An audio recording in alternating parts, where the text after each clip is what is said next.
This episode is brought to you by Camilla Najat with Exit Realty Metro. Camilla Najat is an experienced real estate agent who prides herself in finding the perfect home for her clients. Camilla can help you with a comparative market analysis to help determine the value of your home if you're planning on selling, or help you determine the going rate for the neighborhood you're moving into. She can also work with you at your pace. You can reach Camilla by calling 902-880-8429 or email camilla@exitmetro.ca. Also, you can find her on Facebook at Camilla Najat, Exit Realty Metro.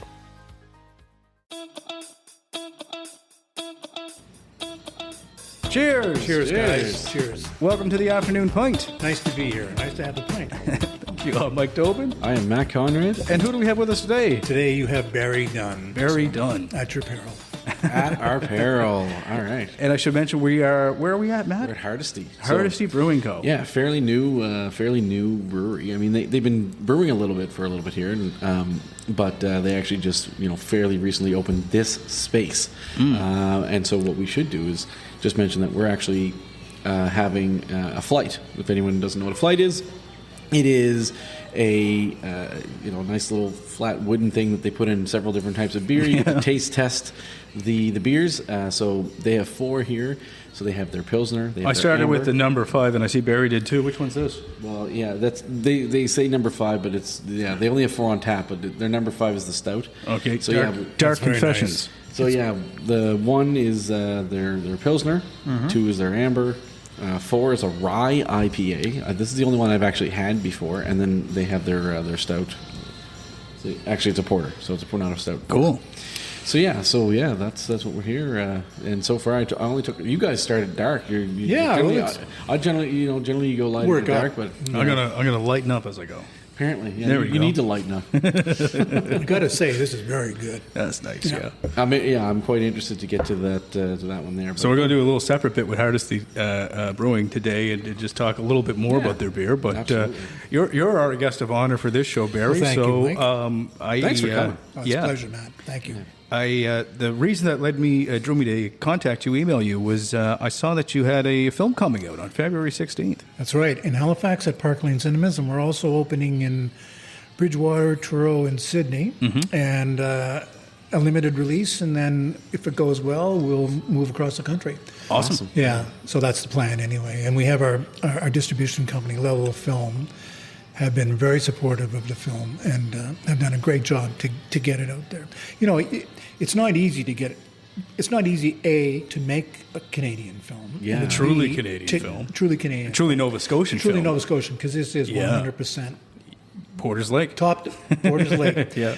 And top to bottom cast and crew. Right. We are Nova Scotian. So that's terrific. But to get it made, and then B, to get it seen.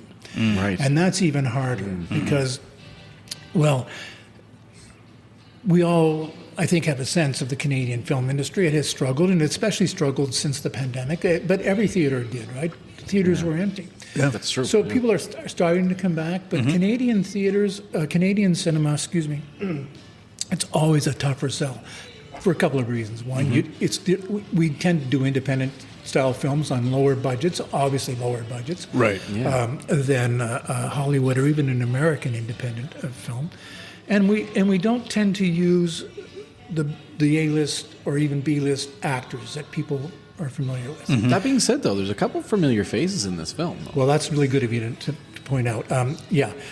Lenore Zann, who was a mainstay in the Canadian stage and film screen. And political world. And the political world. Yeah, no kidding. A stint in Truro as an MLA and then as in Trudeau's government. Yeah. Yeah. I mean, Matt and I are also huge, before you go, huge X-Men fans.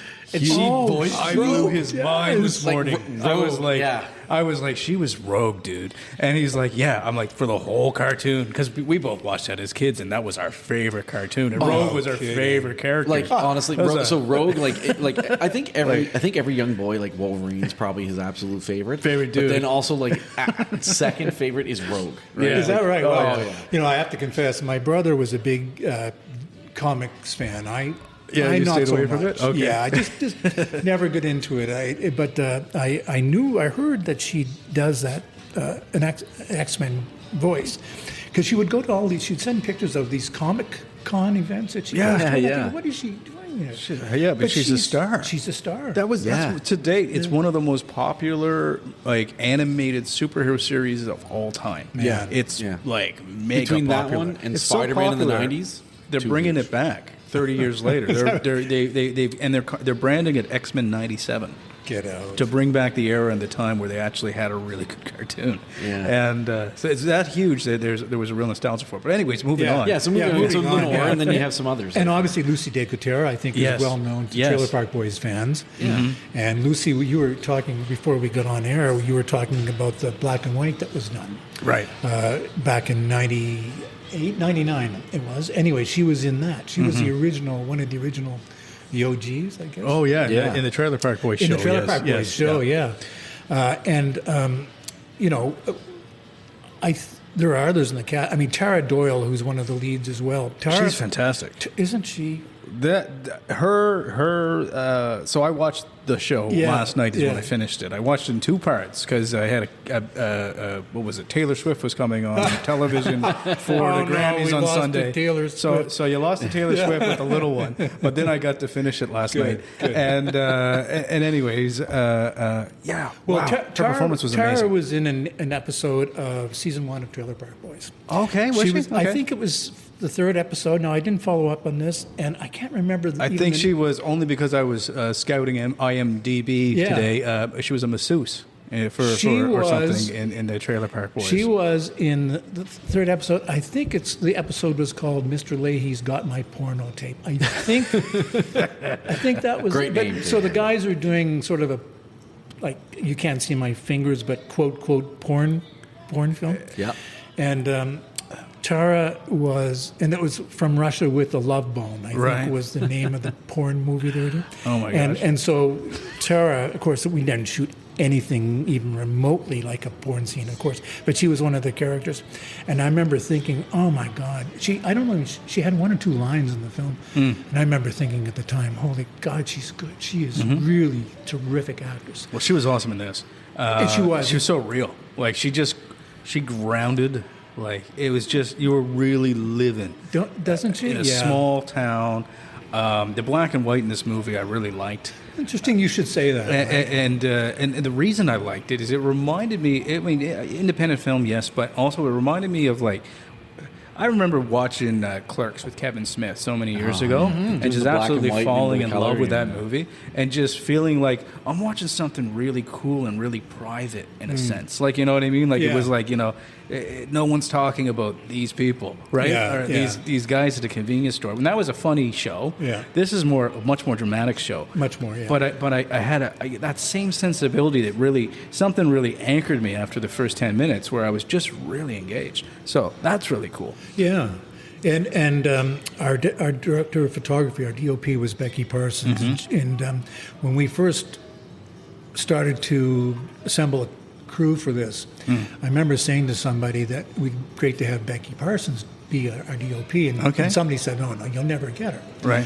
Anyway, our timing was good, and she loved the idea, the story, and everything, and so she came on board, and we shot this. A lot of films are shot for color and then desaturated to black and white. This was shot for black and white. And I love the contrast, the blacks and the whites and the grays.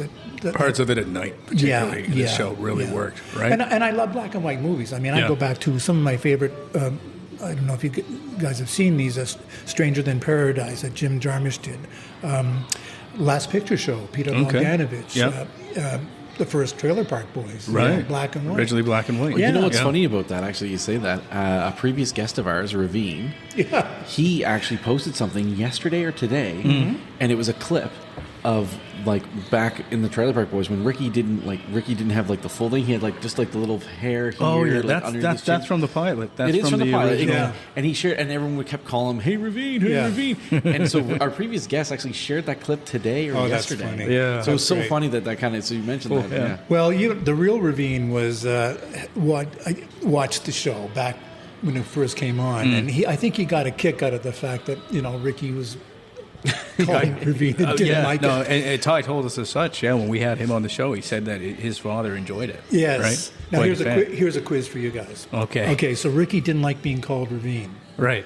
Who did Julian not like being called? Somebody would call out this name and he hated that. Do you remember who that God, was? no, I can't remember.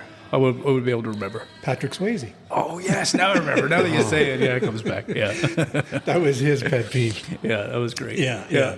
All right, so you failed one Trailer Park Boys, the first Trailer Park Boys test. So we may have to do another quiz later. I'll there you probably go. Honestly, fail. My memory's not the greatest. I mean, I can remember your movie because I saw it last night.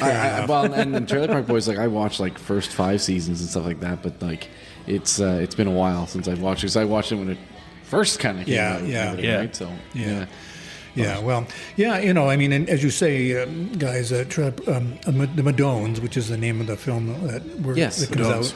out on the 16th, is quite different. I hope that it is dramatic, as you say, and it's about one of the characters in the movie has a serious mental illness, Right. schizophrenia. She's schizophrenic, right? yeah. But one of the things I really tried to avoid was making the film so-called precious or pretentious. It was not. It was not. And that's something I liked about it. And I also didn't like how it was trying to tell me something. Well, that's exactly what I mean. It's like my pet peeve when I watch a movie. We don't- And they're like, oh, they're trying to tell me this. Yeah. And I'm like, no. One of my favorite lines in the movie, and this won't give too much away, Yeah. and I got it on my phone, but it was when, at the doorstep. Yes. Uh, I got it confused too. Stella and Rita. Is that the one you're talking about? I think the two, so. The two women? Yes. When she's up, no, the young woman talks to the old woman about Yes. dreams. Yes. And she Yeah, I know. responds, you don't want to live the repercussions, or you don't want to. You How did she say it? have dreams, Rita. Just be prepared to live with the consequences. Yes. Oh, there you go. That's a Thank good you. line. Isn't that a nice Such line? a great Yeah, line. I was like, complimenting whoa, myself. well, that's pretty But heavy. you know that the film. So, There's a lot about that in the film, and the character Rita, played by Aria Pavlikova, another Yes. Nova Scotian who now lives in the United States and Oh, in okay. New York and doing extremely well. Oh, cool. She was one of the first to pick up on the fact that this is a film about the pursuit of fame, and in a way it is, and what happens when fame leaves. Oh, yeah. It's kind of a 3 different prongs of 3 different reactions with the 3 sisters, too. And the character that you mentioned, the older woman, that's Tara Doyle, Yes. the actress, and the character she plays is Stella. She's the one who stayed behind after the. I should just give it a little bit of a context. It's a story about 3 sisters who once had a pretty successful. They were a musical trio. Yeah. And then fame left them. Right? They couldn't get a gig anymore. They had this hit song, they were massive, and then The Mad Ones, and that was the name of the song they had. And then after they broke up and fame left them, the younger sister Rose, played by Lucy, develops schizophrenia. Right. And so it's a story. That's the backstop, I guess, is the background to what I was getting at, and that it's a story about how Stella, played by Tara, is the sister who stays behind, who essentially devotes her life to her sister's care. Now, we won't get into the state of the mental health system in this country, but God knows we could, and it would be a great subject, I think, to get people going, because it's on so many people's minds, but we won't get into that because, as you say, This is not a film. No, but this is a portrait into a reality. It is, Yeah. and we really Yeah. be careful to portray Rose, the Rose character, not in a stereotypical way. You hear about, what do you think about when you hear about somebody with schizophrenia? Is there an axe murderer, or they're chopping hands off? Right. And, No. they think they're Jesus Christ. No, I'm sure these things happen. But anyway, Yeah. so Stella stays behind, and her dreams were somewhat shattered. And so when she says that line when she says that line to Rita at the door, you have dreams, that's fine. Be prepared to suffer the consequences. And that applies to so many of us. Yeah. Because when you set off to do something, if you really have a dream that you want to pursue, hey, chances are it doesn't happen, right? Yeah. Good luck if it does, and wonder if it does, and luck is a big part Something of we just don't talk about, though. No. We always talk about chase your dreams, and it's always such a thing. And Chase your dream. And my gosh, But there's it- people that have tried and failed, and Absolutely. it's not always fun. It's Yeah, not there's always literally fun. millions of people that try to become a professional athlete every single year, and there's 0.1% of them that actually do. That's Right. that's an excellent point, and I think that applies to any athletes, actors, anybody who pursues. That. So we're just going to put a PSA out there now. Don't follow your dreams. No. Just do what Stella. Be prepared to suffer the consequences. That reminds me of like a Simpsons episode when he tried to play the guitar and he was like, "I tried," and it was hard, and so I gave it up, and he was like, "The lesson is never try." Yeah, I like that. That's what you should have said. I don't want to paint this film in a completely gloomy light because there were some weirdly beautiful moments in it too, and without spoiling telling your whole film over again, it was a long shot. It was in the house. It was the young boy and the girl, and he's playing that song about the burger and the for $1, and I was like, holy. Yeah. Like, this is such a wicked scene. Like, it was perfect. I love that. And it was such a long take, so they were into it. I mean, a lot of parts of this, like, I've been a bit of a theater guy, right? I directed some theater stuff. And a lot of this, like, related to, like, this could have as easily been a stage play. I mean, maybe hard in certain areas in terms of scenes, but, like, the way that the cast develops and comes together in the end, a lot of the themes really reminded me of a stage production, right? It's interesting because we are actually thinking of adapting it to a stage musical. Cool. Definitely could be because done. I think you're right. Well, there's some changes would have to be made, but that's really cool. Definitely could be done. Yeah. Yeah, I think so too. There you go, Tobin. You want to get back into the directing world again? This is cool. I didn't know that. Oh yeah, he did theater for 10 years. Some acting, but directing. Community theater, right? Yeah. Finest guy. That's how I had to learn, right? So I learned everything at the community theaters. That's where we all start. That's where all our dreams start, right? Yeah, 100%. Absolutely. Yeah. Oh, that's really cool. Yeah, but back to you. You wrote all the songs on this. Well, like, to be clear, wrote the lyrics? I think there are 13 original songs. Yeah. I wrote 5 music and lyrics. Yeah. And then I wrote the lyrics. I wrote all of the lyrics. Yeah. But I wrote the music for 5. And then Blaine Morris, who's our musical composer, who composed the theme for the Trailer Park Boys opening. That's Blaine Morris. Yeah. I was sitting there. You said the name, and I was sitting there going, I know the name. Yeah. So we worked with Blaine for so long, and he is annoyingly talented. And then so he wrote the music and arranged the music, all of the songs. And then T. Thomason, who's a really upcoming young actor, and singer-songwriter. He's based out of Toronto now. And Hans Bogold, who plays the the banker. The banker, Wayne. Thank you. I better watch this movie again. And he's an incredible songwriter too, and he plays the guitar in that scene. An amazing actor again. Yeah. I felt like, gee, like where'd they find this guy? Like I hadn't seen him before, and I looked up and I noticed actually, okay, yes, you have seen him before. You might have just not realized it, but. He was fantastic. Hans as well. and I go way back as well, back to Neptune Theatre days. Yes. So these are. What I love about this cast is that, to me, these are some of the most talented actors in this province, and I would even say in this country. I don't want to qualify it just here. Why not? This is a Nova Scotian show. We can say that. It is a Nova Scotian show, but I think any one of these, I know any one of these can hold up on the national stage. Oh my God! And Lucy's performance too. I mean, I don't want to miss saying, like, I mean, her portrayal of her character was just wow. Right? I mean, there was parts of that where I just really felt her pain, especially getting into the second half, however you want to say it. There was a part where it just, and she didn't have to tell us what she was going through. No, but we felt it. We felt it, and you right? could see it was crazy. Yeah. Good job. Yeah. Thanks. Yeah, it was good job to Lucy too. No, I remember I said to Lucy after we were putting the film together, I said, the very first scene where we see her after that opening, which is the song they sing the song, their big song. Yeah. When she wakes up from her dream, she grabbed me from that moment. She had totally captured the internal workings of this character. Right. Yeah. Of course, Lucy's a great actress as well. Mm-hmm. So yeah, you guys are very astute on your. have to talk more about your directing gigs too. I'd be curious. Oh gosh, no, they're pretty amateur, right, at this point. So, Did you work locally here, like in Halifax? Oh gosh, no, just community theater. Yeah, but here. Oh yeah, all over Halifax, Dartmouth. Dartmouth I players. produced Yeah. like a ton really? of plays, and then I stopped doing it. Yeah, for like it's a 10 lot of years. work, eh? It's just the work. It was Yeah. 60 hours after a 40-hour job, yeah, right? So yeah. it was like, how many? Yeah. yeah.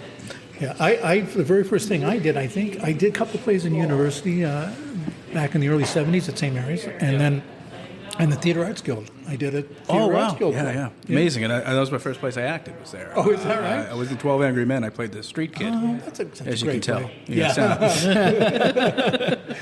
It's funny because I'm not necessarily a theater buff. I love movies. I love storytelling Yeah. and stuff like that. But for me, it wasn't really until I met my wife. So my wife is from Quebec, and she did some acting, stage acting and some stage directing in Quebec. Her dad actually also back in the day was also a well-known director and stuff like that from Quebec. And so she really sees things way differently than I do. Yeah. And I've learned a lot from her, right? She'll editing drives her nuts. Like she picks up on things that like my brain is completely shut down on or whatever. She'll be like, why did they do that? Like, that's bad editing. This was here, like her hair was like this, and like then it switched, and I'm like, I didn't even see that, but she has this like. Once you get into the film world, that's what kind of ruins movies for you. I think in a bit. Well, yeah, that's once you- exactly yeah. what I was going to say. Sometimes when you know what to see and you look for it, it ruins it. When we're doing this podcast, the funniest thing is we edit it, and when we're editing it, I don't like the podcast. I don't like it at all. And then I'll listen to the next day driving, man, and I'm like, "Whoa, that was a really good episode. That was really fun." Because it's just when you're editing, you're now critical towards yourself and your co-host, and every wrong thing you said over the course of 20 minutes, and then after that, you're like, "Actually, it's pretty fun." I get a slew of text messages about how much I suck, and then the next day it's like, nah, man, this was awesome. I've never ever said just suck. No. Well, you know, Not yet, anyways. editing. I would guess that editing, especially sound editing, what you're doing with this podcast, is more difficult in a lot of ways, I think, than video editing. Oh gosh, no. No, you don't think so? No, I don't think so. Oh, really? No, because like Matt just said about the continuity of seeing something, Yeah. because the eyes, we all see something a little bit different. So while Anne-Sophie, Matt's wife's looking at a hairline, I might be looking at something entirely different in the scene. Yeah. And you'd have to, it's just 1,000 things at once you almost have to be looking at when you're looking at picture. Now, I don't know how long we are into this this podcast, but it must be 20 minutes. Yeah. Yeah, 22 minutes. 22 minutes, yeah. And so you've got to listen again to 22 minutes. Of Oh, yeah, I listen every conversation. second And of you've it. got to hear me stuttering and stammering. Yeah. And We pause kind of and- leave all that in. Because we're so casual. Yeah. Yeah. This is supposed to be just us having a conversation over some beers. Yeah. I was telling Mike before you got here, Matt, that I had a phone call this morning with our publicist in Toronto, and she was saying what a great idea this afternoon pint idea is for a podcast show, and Yeah, especially for thanks. interviewing, Thank you. people involved in any industry, but especially the entertainment, because it's low key. Yep. It's Oh, not. yeah. It's relaxed. I think I told you too. Like we had Erin Hennessy on here. Yeah. Yeah. She was a hoot. Yeah. It was such a fun episode. Yeah. She had us laughing. And I she think was she even brought us out a little bit more characteristic. She got us kind of He loosened us misbehaving up by a the end of little it. bit. Yeah. Well, have you guys ever seen on YouTube or whatever, it's Drunk History? Have you guys? Oh, ever? yeah, man. Yeah. I remember pitching a while ago to Vice when they were. I don't know if they still even produce. I don't think they do. Anyway, they were doing some television. Yeah. And I pitched to them the idea of a drunk talk show. Okay. And I think this could be it. This could be We it. just have to do it when we don't have to leave and drive. That's yeah, right, yeah. So this is like, all of our episodes are one-pointers because we usually have to go somewhere Well, right after. exactly. Yeah. But Matt and I have been thinking we want to do a pub night. We have a pub night show. Yeah. Maybe we could run it 5 or 6 hours Yeah. and have DDs and just invite as many guests, see who shows up, Yep. have them all sit in the chair for 20 minutes at a time, just keep it rotating. And one Just, of the things, one of the great storytelling. ideas about that is, of course, when you have a couple of beers in you, your guests are going to get a lot Sure. That's looser true. with what they Yeah, say. yeah. I think that's happened with Erin because like Erin says she doesn't drink very much, and she went in for a second one. Oh, She Aaron. had a drive. So that's she, how she we, had a DD. that's how you cast your shows, is it, Aaron? You just have a few beers. And, I hope she listens. Yeah, Yeah. And actually, it was Screen Nova Scotia. I mean, just to give those guys a plug. I mean, I seen them all over this film. Like, how did they help you with this project? Well, just so you understand. Yeah, I mean, it's all part of how we finance a film. Yeah. And in this case, Telefilm Canada was huge supporters of us from the beginning. You know, the world changed here in Nova Scotia when Stephen McNeil eliminated the provincial tax credit. I mean, Oh, yeah. it really had a And we beat on that. In the, huge, I did. episode Well, too. I won't Yeah. beat that horse again. You actually named him. She called him "He Who Shall Not Be Named," and I called him Voldemort. You call him what? Voldemort. Yeah, we had this one already. No, I did name him. So we're it's on the rebound, and I have to give credit where credit's due, and part of that goes to Premier Houston. He has been a supporter of Okay, good to of know, the Nova yeah. Scotia film industry. Yeah, I've He heard that has. too. I've seen that. Yeah. He was apparently in that Hallmark movie, which honestly I think I'm not fussy about that.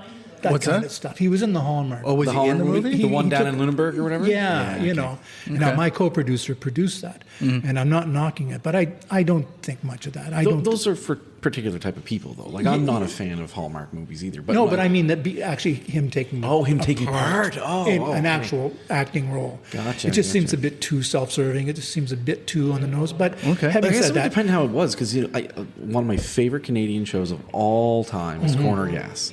okay. And yeah. I loved Stephen Harper on that. Oh, see, I didn't see that. It was He was on the show. So they actually had I never Paul really Martin watched, and Stephen Harper on, and both times like it was nothing. It wasn't self-serving. He was done very humorous and Yeah, things like that. yeah. But I was like, this show had two like prime ministers on their show at two Yeah. different seasons, stuff like that. And that's funny. all right. And I Yeah, guess, there is a perspective. Sometimes that might bring in extra eyes into a Nova Scotia So the- It's hard to say. project. It's right? hard to But, say. yeah, That's the maybe. thing. So, like, how they did it, though, like, I agree with you. It depends how you do it Yeah. and how self-serving Yeah. it is. So, what it was really like in this particular episode of Corner Gas, there was this thing. I can't remember. It was debating between like whether something was a gopher or a groundhog or something like that. And then all of a sudden, it was like Stephen Harper. They got him to weigh in, and they were just like, I think it's a groundhog, and everyone went boo. And he was like, I mean, gopher. And so it was like it made a joke about how politicians can flip flop. That's funny. So That's it's funny. good on him, and right? that is good natured. It is. But just going back to Premier Houston, we have now something called a Nova Scotia film production incentive, Right. which is not as lucrative, let's say, as a provincial tax credit. In some ways, it's better. And Screen Nova Scotia, which is what you were asking about, Screen Nova Scotia was reconstituted by the industry people, not by the government, because when I think I'm right about this. When Premier McNeil eliminated the provincial tax credit, I think he also eliminated Film Nova Scotia. Wow. I think now I could be wrong about that, but so then Screen Nova Scotia rose from the ashes by industry people like Mike Volpe and Karen Wenzel, who and then we got another. I had nothing to do with it, but these guys did a tremendous job, and now Screen Nova Scotia not only supports the industry locally, nationally, internationally, it now has something called a Content Creator Fund, which provides money to Nova Scotians to make films. So we can make our documentary. There you go. Well, so you said look Mike at- Volpe. So I think if I remember that name correct, I think he was involved with Mr. D. Right. Oh yes, he was. Yeah, I remember Mike- seeing I Mike- watch Mr. D every night. So like, Yeah, I yeah, remember Mike seeing was. that name Sounds pop funny. up. Yeah. Yeah, Mike was, and of course, Mike was one of our co-producers on Trailer Park Boys. So There you go. Mike and I go back a long time too. And Mike's been a real, he's. I don't want to leave anybody out, but he certainly has been instrumental in getting Screen Nova Scotia off the ground. And back to Premier Houston there, because the other thing we talked about is that there's a soundstage coming, Yeah. which can also be a Yes. game changer Yes, in a lot of ways. It can be. Yeah.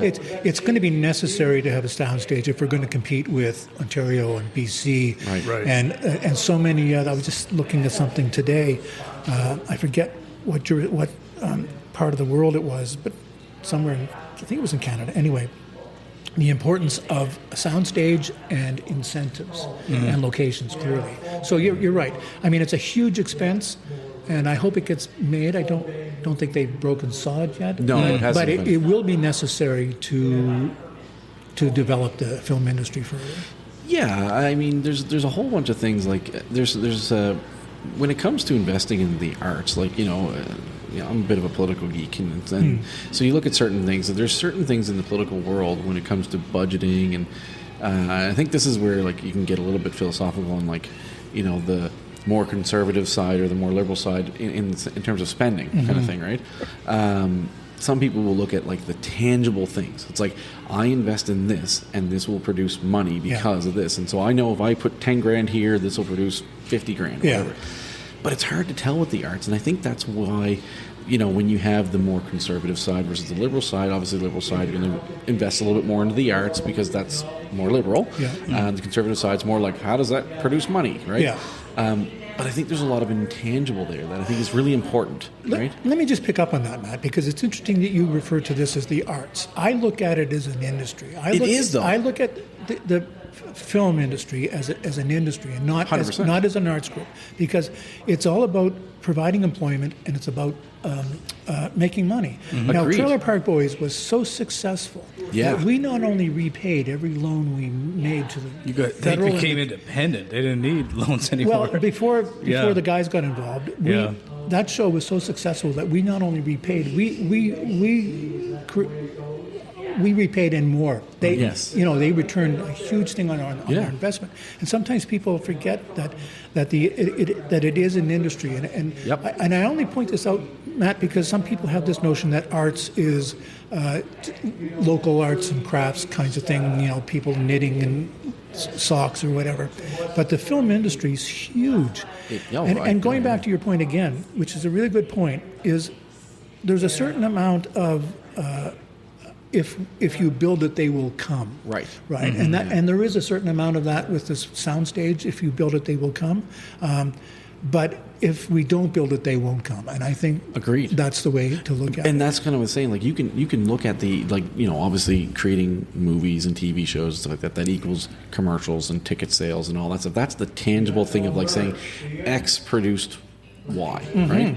But then there's the things that you don't necessarily know. But when you film a place in Lunenburg, what you can't calculate necessarily, or it's difficult to calculate, is all the tourist stuff that just blew up there. And it's funny, it actually just came up today. I was talking about it with a coworker. The film The Grand Seduction was filmed in Newfoundland, in Trinity. And my wife and I went there back in 2020, and we were doing a nice trail, and we just saw Trinity from across the bay, and we were like, well, that place looks awesome, let's go take a look. So we finished the trail, went over there, and the place was amazing. Like, it looked like a Hallmark movie. Because it was not a Hallmark film, but it was filmed to make the town look perfect. And we happen to be there off season, and like that's what it was. But people go and visit this town now. I know. They're spending money there. It's tourism dollars that this film has now drawn to this town that wouldn't have, because it's not on the beaten path. So like the film industry revitalized that whole town. That one film, saved that town for sure. And to be able to, I mean, for me as a filmmaker, it's more important, I guess, to provide work for really talented Nova Scotians. That's really where I want to be. But my next project, I have 2 or 3 on the go, features. And I'm now aiming, we have to get a film out of Nova Scotia that makes it big on the national stage. And to do that, you have to have a story that you don't have to educate people what it's about. It's got to be a kind of a story that you just mention what it is, and people go, "Oh, yeah, I heard about that." So we want to do that. That's a goal of ours to get films on the net. Not to say that the Madones won't, but it's going to be harder to get it. I think it'll go into Toronto. It might get to Vancouver, but there are a lot of cities in between that it may not get to. So we're working on that. Well, I got a great film idea about these 2 local podcasters. Hey, you guys are on the way. I'm not kidding you. This is such a great idea. Yeah, maybe you'll call it Drunk Podcast. Maybe there you go. To get a drunk. Yeah, I don't have to give you guys ideas. And I'm on the second. You're drinking Pilsner now. This is again very nice. Oh yeah, I'm kind of plowing through here. I'm pace myself. You're not It's going to been have a any long drinks week, man. It's Friday. It is Friday. I get to relax. Friday. Yeah. Oh Yeah. God. I know. Right. Yeah. So coming from I'm thinking about my wife again, but you know, she's obviously not a pro like you. So when you go and you see a film, I mean, obviously it's way different. I'm assuming when you make it, because you're looking at it from your creative perspective. But when you go, can you actually go and just like enjoy a film, or does your brain go crazy every time that Matt, you watch something? that's a really good, interesting question. I'll be perfectly honest with you. I don't go to a lot of films. I could not tell you the last time I've seen a Hollywood film. I'm far more interested in the independent films that are come out, and I'm getting older, so a lot of the films I like are older films. You know, I listed a few before: The Stranger Than Paradise by Jim Jarmusch. Tulane Blacktop, I think it's called, which is an independent film with James Taylor, the singer, and Dennis Wilson, the Beach Boy, made back in the reason the original Trailer Park Boys and our first season of Trailer Park Boys, to me, I love that style of filmmaking. You know, small cast, small crew. Making it up as you go along to some degree. You know, I love that kind of filmmaking. But you know, to answer your question, sure, there's always that. I guess we are critical of when we look at a film. You know, maybe you think something, oh, that's a bit too contrived, or that's a convenient plot twist, isn't it? Because if they didn't have that plot twist, then there'd be no ending to the movie. You know, and I guess I'm particularly critical of acting. You know. I suppose. Now, my wife, who is also in the film business, she worked in the most difficult, really, I mean this, the most difficult job on set is continuity. And you were talking about that, you know, with your wife looking at a scene and the actor's hair is in this position. Right.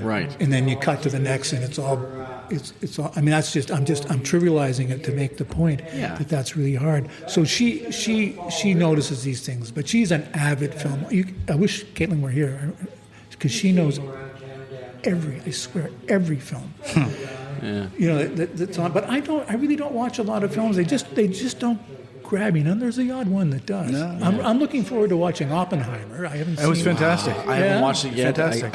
I have a 2.5-year-old, so I got to find 3 hours to sit down. Someone told me it wasn't good, and I took their advice, and I didn't watch it for 6 months. Oh. And then the house was clear, Andrea was working, and the kid was gone, and I had like 4 hours, because it's a long movie, right? Yeah. And I'm like, all right, we're doing this. And I watched it, and I rented it with like the trepidation that I wouldn't have time to finish the film, because sometimes I'll walk away from a show. Yeah. No, it was glued, man. Yeah. It was so great. Yeah. So great. And you even talk acting, holy shit. Like, it was perfect. Yeah. I mean, I don't know. I absolutely loved it. It was a heavy dialogue-driven film. Yeah, was it really? And it jumps around a bit. Yeah. And so I can understand why people might I like get that disengaged. though, because I mean, don't get me wrong. I love action movies and things like that. And all. Those are fun and like mindless movies. Sometimes they're fun to just watch, like Liam Neeson kick the crap out of somebody. Yeah. But I like dialogue-heavy movies. I do, because my favorite movie. I mean, it seems a little cliche, but my favorite movie is The Godfather. And great movie, though. I mean, it's obviously great for so many reasons. But the thing that what I like about it is just how quotable it is, and how like those quotes make you really think. Yeah. So I like a lot of dialogue because I don't know, I'm a quote guy. Yeah. So to me, I just love that. Another one I saw last year that I think you would love. I mean, my gosh, send me a text or an email if I'm wrong. But Killers of the Flower Moon I haven't seen with that. Scorsese. It was the Scorsese. I've been really movie. looking forward to Dude, it. oh, so good. Is it? I mean, it was. And my partner and I, we both loved it. Yeah. Right. And couldn't believe the performances again, and just the style and the way that he shot this. It was expert, right? It was just so. I read the book in the summer. Oh, did you? Yeah, Okay. I did, and then I saw the trailer for it, and I think, oh gosh, I was kind of disappointed in the trailer because there's so many things that Scorsese does. If you don't kill somebody or blow them up, it's not a movie. But I still am interested in seeing That's fair. it. You know, We should give it a shot. Yeah, I loved it. I'm going to watch it. I am going to Yeah. watch it. I guess I'm a bit of a Scorsese junkie. I'm on the fan boat. Not a bad guy to emulate. I honestly, I think every film I've ever seen of his, I like it. I'm not a big fan of his like attitude towards the superhero movies right now. Oh, he had a bad heard about attitude that, towards yeah, he's taking Yeah. a lot of shots at it. I kind of like leave it, brush it off. I mean, I think it's important for artists to have their own opinions. Yeah. I mean, so it's like, hey, look, I've seen every single Marvel movie, Yes. man. I'm not over here judging any. I like it all, right? I was mad that nobody wanted to watch the Marvels 2 with me the other night. I'm like, it looks so fun. There's going to be cats in it that eat aliens. And, like it sounds great. And I love the spectacle of entertainment, right? Yeah. So, but you can take it in various ways. Yeah. I think what But there's still some great storytelling in those movies, though. Yeah, sure. Some of them there is, and some of them it's just. Well, yeah, but I there's mean, still some great. a lot of those storytelling comic in books Yeah. were great, and I mean, I escaped into them when I was a youngster, and so when I see them again on the screen now, they bring something back, makes me feel good. So I'll what's tell wrong you, with that? I'll That's tell you, nothing wrong with it. Yeah. If you were ever, if I was going to give you advice, because of listening to you here, and you were saying how you like, the black and white films, and you like some of the older films and things like that. If you were to ever give a MCU A film, what? the MCU, so the Marvel Cinematic Universe okay. movie, a try, Right. I highly suggest you give Werewolf by Night a shot. Werewolf Werewolf by Night. by Night. There you go. Well, It's a that's black. good It's a show. Yeah. black and white movie that they made, and we'll make sure you get it. Okay. But it's a black and white, and it's a little bit over the top with the acting, like it's a little bit dramatic and things like that. But they kind of wanted to make it feel like it was a movie that was filmed when movies were black and white. Yeah. But it is kind of part of that Marvel universe. That's a fun it's movie. a lot of I fun. like that one, yeah. It's a lot of fun. We'll Okay, make sure that's you a get good it. recommendation. I'm going to put that on my list. Killer of the Flower Moon. What was the other one? Oppenheimer and, and Werewolf by Night. Yeah, That- yeah. no, There's just my, a lot of my, great- my work is done for now. Yeah, I know what, Yeah, but exactly. you know what's funny to Giving you go homework back Here we are though talking- for a second. yeah. We're talking about huge films right I know. now. That's Independent. right. That's huge. But wait a second. The weird thing is about those highly successful films is they're the closest. Those three films, including Werewolf by Night, are the closest you would get to independent cinema today. Yes. Yeah. I mean, yeah. in Well, I partic- can't speak in- for Werewolf for Night, but yeah. I mean, like the way that Oppenheimer is presented, it's like I said, similar to your film. This could have very much been a staged production. Yeah, right. Right. A lot of it takes place in a courtroom. Right. Yeah, Oppenheimer, does it? Yes, a good part of it, and part of it takes place, at the compound. Yeah. Right. So it bounces around from these, and I think I said courtroom wrong. It's like a Senate thing or whatever the heck. I don't know what they Yeah, call it down yeah. here, but Hearing, it's the hearing. Thank you. Yeah. So it's like one of those rooms, and but yeah, again, Oppenheimer could have probably been a stage production. So would you say that if you were a fan of Oppenheimer, you would want to go see the Madones? Hell yeah, yeah. No, Madones is great. I mean, it warmed me to see a film that just had so much heart in it and was just showed a rougher side of life. You didn't. There was no era in this film. It didn't like watching it. It didn't feel like it was made for right now or made for 10 years ago. It was timeless in a sense through the wardrobe, through the inside a Big Wedge, the smoking of cigarettes. I knew Big Wedge was a giveaway for Porter's Lake because Yeah, I knew seriously, that. holy smokes. And then, those guys must have been great to let you shoot around there. And They were terrific. Yeah. And it's so cool you should say that about it seems like without an era, because that's exactly what we strove for. Yeah. Was to make sure, and sometimes I'm sure it drove our wardrobe people in our because they're saying, what does it like? What Is this era? 90s? Just so I Is know. this and I'm saying, look, it's no era. So Right. that was such a cool thing because if I it mean, looks like an era- one thing that took me out of it is Yeah. he had a cell phone for one moment, the young fella, and it's only in his hand for like maybe 2 seconds in the film. No. Yeah. Oh my God!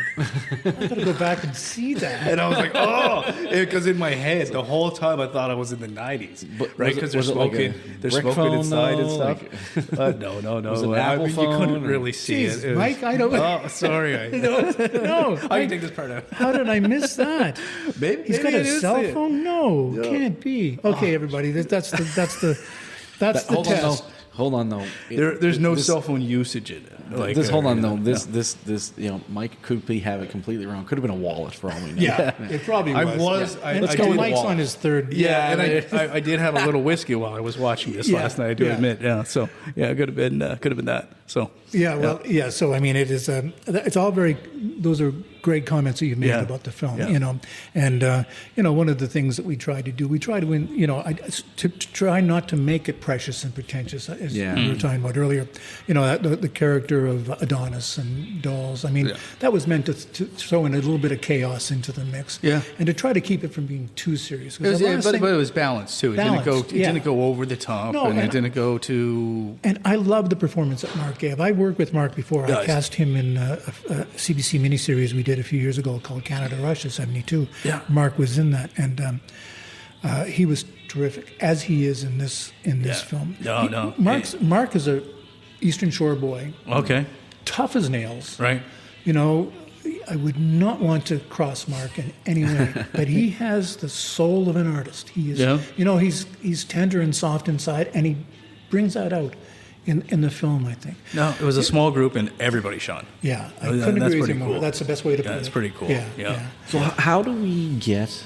Because one thing I think that a lot of people have in terms of like Atlantic Canadians is like we struggle sometimes to support our own. Yeah. Right. Mm-hmm. We talked about this a few times in this show times, with different artists in completely different worlds. Different.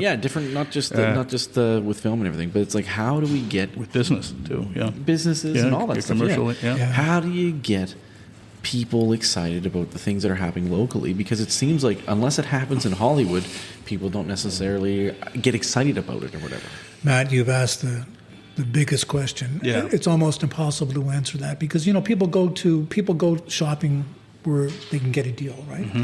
So how does a small a place like this compete with the big breweries? I don't know. And in terms of films, I mean, people are spending how much does it cost to go to a cinema these days? $12, $15? You go get popcorn and a couple tickets to see an IMAX film, you're spending like $80 now, man. Ooh. Like it's a lot. 3 people, like if I take Gracie, me, and Andrea all to a movie, we're spending $80 easy. So if you're asking to go all in on the experience, I mean, popcorn, drinks, the fun, traditional. Let's go to the movies and not smuggle stuff in from the dollar store. Yeah. So I think part of the way to resolve that question that you have is to not to be so down. We have this attitude about if it's local, it's no good. And that's, I think, trying to. Can I tell this story? Yeah. About Trailer Park Boys? We like stories. Yeah, we love stories. Trailer Park Boys was a very successful show, as you guys know, and I'm not tooting my own horn here. It just happened to be a successful show. And you co-founded the show. I mean, I was one of the co-creators. I was one of the co-creators and writers, and in 2004, 2005, we heard from Ivan Reitman. Do you remember the Ghostbusters, all of those things that he did, and we heard that he wanted to get involved with the show. Like to make our first movie. Wow. Okay. And I remember thinking at the time, we don't need Ivan Reitman. I'm not speaking ill of him because he's passed on and stuff, but I said this at the time. We don't need Ivan Reitman. And he doesn't get it. He wants to make it Stripes or Ghostbusters, which are good movies, but it's not Trailer Park Boys. Right. He might end up lampooning it, though, right? Well, yeah. And we had this interview with a journalist. I won't say that person's name. But we had an interview, and I know I'm going to give away the pronoun. I'll do it inadvertently. It doesn't matter. I won't mention her name. And so she starts off our interview with, "Wow, Ivan Reitman, you guys must be so excited." And I said, "No, it's no big deal to me. In fact, I think it's a mistake." And it was a mistake in the end. It was a mistake. Because essentially what we did with that first movie, which was a good movie, but it was essentially a recap of season 1, Right. Yep. And there are far more stories to tell about that experience, which maybe on a different podcast, about the industry itself. Mm-hmm. And, he was so sure that that every distributor from the United States was going to be calling us, and nobody did. Anyway, so it goes back to what you were saying. We should be happy. Yeah, we're just as good as anybody from Toronto or Vancouver. Our ideas, we have great ideas, but we denigrate ourselves and we don't give ourselves enough credit. That plus, that is such a reoccurring theme on this show to a lot of successful people we've talked to, you're going to hear that verbatim from a gentleman, Don Mills, who's coming up on the show. Yeah. Oh, Don Mills, the researcher. Yes. Oh, I mean, he's a future guest, I believe. And but verbatim, what you just said. Oh, good. Yeah. You'll have to So let me know when it's that's not on. only in the arts world. No, it's not. Right? No, it's No, not. No, it's realistically though, it's no different than like when We can't we compete. have when we have the local folks who are Yeah. making film. It's like that's the mom and pop shop versus going to Walmart, Mm-hmm. right? Yeah. kind of thing, right? Yeah. But the mom and pop shops, you always hear it all the time online and things like that. You see, don't forget those local business owners because they're the ones sponsoring your kid to play hockey. Yeah. Walmart's not. No, that's right. Right. That's absolutely right. Yeah. So right. Yeah. Yeah. And that's where the I just feel that we just don't give ourselves enough credit. Mm-hmm. Now, I know we can make a film in this part of the world that is as good as any film. That we just have to find the right topic. Mm-hmm. So yeah, I get tired of it. I do get Right. tired of I mean, that- I'm that optimistic. I'm optimistic. I mean, particularly in this medium, in that if we can, like you say, build it, we can come. We lost a lot. I mean, I was really disappointed when Quinpool Theatre went away. Yeah. That was probably one of the You mean biggest the heartbreaks. Oxford? The Oxford? Sorry. Oh yeah, the Oxford. On the corner of Quinpool and Oxford. That was a heartbreaker. I mean, I remember taking Andrea there on a date, and it was the best night ever. And we saw some picture we would have never seen otherwise. It was a beautiful film. I can't remember what it was called. No, but that's That's irrelevant. Yeah. It was just we saw an independent movie at that nice little theater, and it was a perfect date night. Yeah. Some of the film festivals and stuff like that. Like I know, Yeah. I went and saw my wife's French. So I mean, I remember a couple of years ago we went and saw to one of the film festivals. Went and saw one of the movies. She said, "Hey, there's a movie. It's Nova Scotia, New Brunswick, and Quebec combined. It's a French movie." And she's like, "I want to go see it. Do you want to go?" And I was like, "Sure, let's go take a look." I love this movie. really. It was like. Do you remember who it was? You're bad as I am. No, I do. I would. I have the DVD. We bought it. That's how much I loved it. We bought it on DVD. So it was just this nice little film about these kids who wanted to play baseball, and they went and they were trying to play, and they were getting kicked out and all this stuff. And there was this old, like fully functional baseball diamond, but neglected, and it was all beaten down. And they like slipped under the fence, and they decided to just start fixing it up. And the thing that I loved about this movie was like the town was kind of like a little bit in shambles and things like that. But all of a sudden they fixed this up, and then they started organizing this big game. That was a big game, and they were playing for it. And the city was saying like, no, it's condemned. It's going to be sold, and like we're not. Anyway, the fight was more about the fight for the right for these kids to play baseball. And they had this big tournament. This isn't the Sandlot. No, it's not the Sandlot. and so what happens is there's this big game at the end, and they actually didn't even show who won in the end. Okay. Because the point of the film was not that.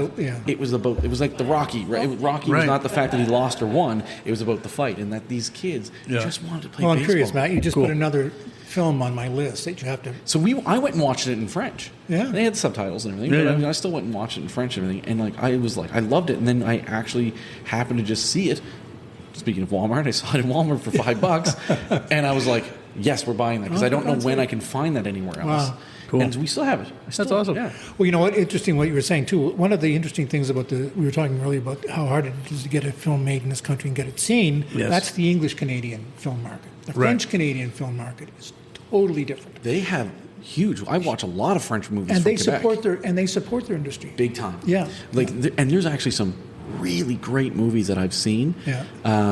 Because my wife being from Quebec, so she's introduced me to some French actors, and like what Quebec has going on. Honestly, the rest of Canada isn't really aware of their actors are like. They revere them as much as any Hollywood actor. Oh yeah, for sure they do. Yeah. Oh yeah, and the movies they're producing Yeah. are Yeah. fantastic. And we have a whole bunch of them. Like there's Starbuck in 1981, and there's another one where it's, Starbuck was great. Yeah, I saw that. yeah. Remember that? And they had Bon Cop, Bad Cop. That was fantastic. They did 2 of those, and there was another. I can't remember the name. It was like the translation is like 3 Little Pigs. It's a heist movie. These guys break into a bank, and basically 3 of them, I think it's 3 or 2, 2 of them basically give themselves up and say, we were the ones breaking into the bank, while the third guy snuck away with all the money. But what happened was that they were away for like 10 years in jail, and he was like, hey, I'll have all the money for you guys ready to go when you get out. You guys go to 10 years in jail, and were rich after that. Well, they get out, and by that time, the third guy became like a born-again Christian. And the whole point was, I'm not giving you the money until you do the pilgrimage to Santiago, which is 800 kilometers pilgrimage from walk. France to the northern, just above Portugal and Spain.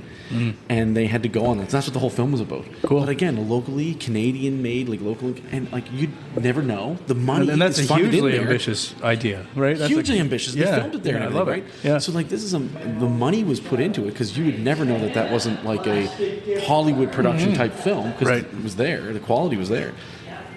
We should, but that's the thing. Build a Wheel Come, have the soundstage, set that tone, because all of a sudden, if you start filming things here, more people want to come here. It's brave and bold, man. Yeah. I mean, we're Just to bring it back, we mentioned the bank, right? Yeah. One of we won't give it away, but there is an element in Madones about a heist that goes, not a heist, but a bank thing that goes wrong. I was thinking. Don't give it away. I won't. But I saw. good. I saw That's a good once. It was a story a couple of years ago in one of the local papers. A bank, Scotiabank, one of the Scotiabank branches shut down in Parsboro. Okay. And I started thinking, wow, that's an interesting idea. Aside from the fact that Scotiabank makes billions of dollars and inconveniences the town of Parsboro. But having said that, but I started thinking, well, what if a couple of guys just got out of jail and were going to rob a bank?